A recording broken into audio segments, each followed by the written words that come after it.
Eiza Gonzalez has been making a name for herself in American films over the last few years, but some people might not realize she was already a popular actress and singer in her native Mexico long before she made her big screen debut in the US.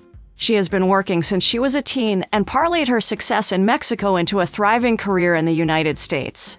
Here are 10 things you probably didn't know about Eiza Gonzalez.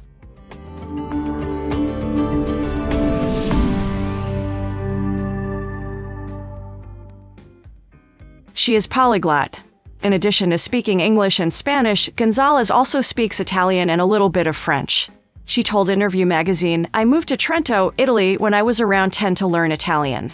I have family there, I'm trying to restart my French. And then I want to get into Mandarin." Unfortunately, her frequent use of English on her public platforms has upset some of her Spanish-speaking fans. She has faced accusations from a good number of people for not embracing her culture of origin. She eschewed the notion that she's less Latina for writing in English. "I don't understand this thing that because I write in a global language, I feel less Mexican. It's just looking for excuses to criticize, that's my opinion."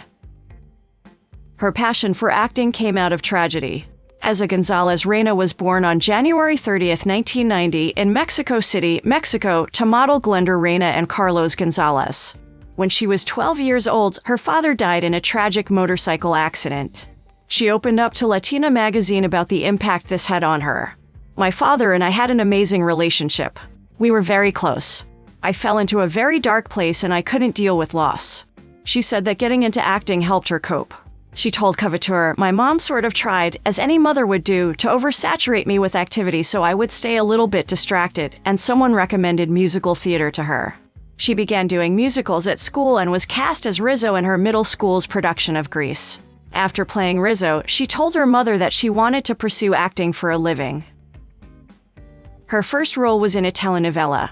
She landed her first role in 2007 as the lead in the teen telenovela Lola, Eiza Gonzalez.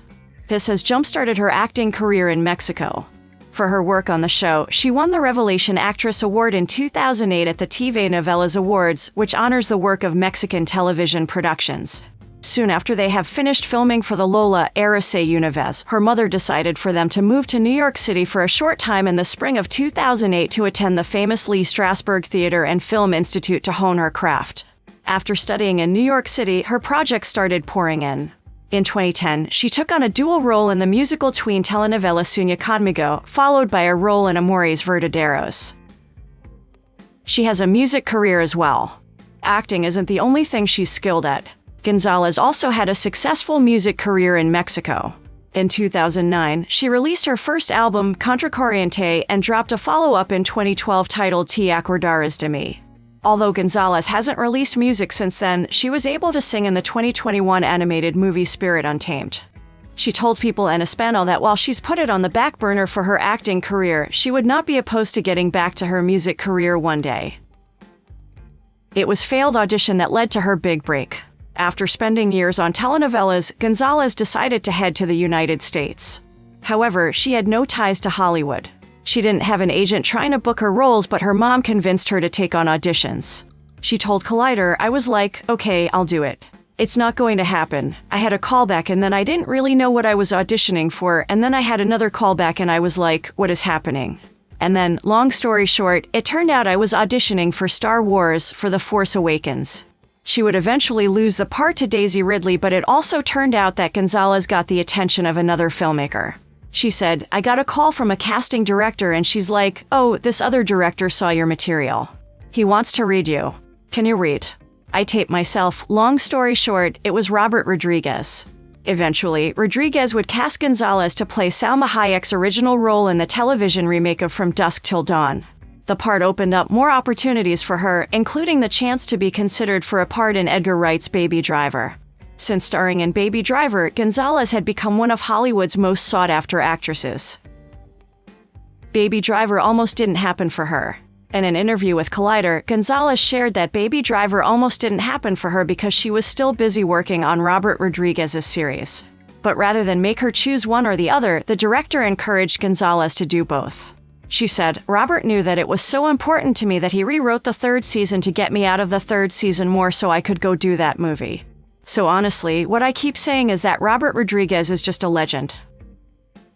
She is a model too. Gonzalez has been doing beauty endorsements since 2008 when she landed her first deal with Avon in Mexico. She had been the face of their Color Trend to Avon campaign. In 2015, just 2 years after moving to the US, Gonzalez then scored a major deal as the face of Neutrogena. The partnership was apparently extra special to her, who used their products to treat acne. In 2022, she became the first Latina ambassador for North America for the luxury brand Bulgari.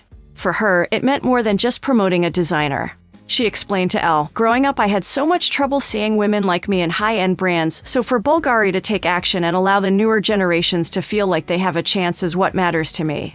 It also didn't hurt that the former pop singer was a fan of their jewelry. She said, "Their staple pieces are so elegant that they elevate whatever you're wearing." She struggled with a compulsive eating disorder. The death of her father may have brought out her passion for acting, but it also led her into depression. In an interview with Justin Long on his Life is Short podcast, she confessed that she developed problems with compulsive eating, which led her to gain a significant amount of weight. She said, "I gained an aggressive amount of weight from depression because I went through age 12 to 13 eating. I started eating compulsively." As she revealed to Instagram, her depression lasted for over 5 years. Eventually, she was able to develop a healthier relationship with food and now eats a plant-based diet. Plastic surgery rumors. Over the years, Gonzalez has been receiving negative attention for her plastic surgery rumors. And whenever she gets in the spotlight, those rumors and trolls seem to emerge again. Several Mexican news outlets have called her addicted to plastic surgery, and people on the internet have even referred to her as Michael Jackson of Mexico. However, to this date, Gonzalez only admitted to having a nose job. She gives back. Gonzalez has done well for herself. She's eager to take that fame and use it to give back to others.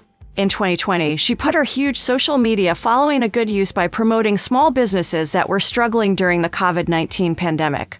She explained to people, "It's important to help the locals right now as much as we possibly can." She also happens to be involved with the organization Babitwo Baby, a nonprofit that provides support for mothers and babies who live in poverty.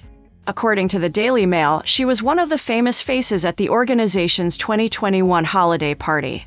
Following the Russian invasion of Ukraine in 2022, she promoted Ukrainian businesses and designers on her Instagram. According to Ola, in one post, she not only wore a Ukrainian designer but encouraged fans to donate. She wrote, "Beautiful self-owned small brands across Ukraine are truly struggling, so it was really crucial for us to shed light on them." When it comes to giving back, Gonzalez told people, "I do charity 365 days a year. I do think that's the power we have as public people. It's speaking up and using our voice for the best and for the better."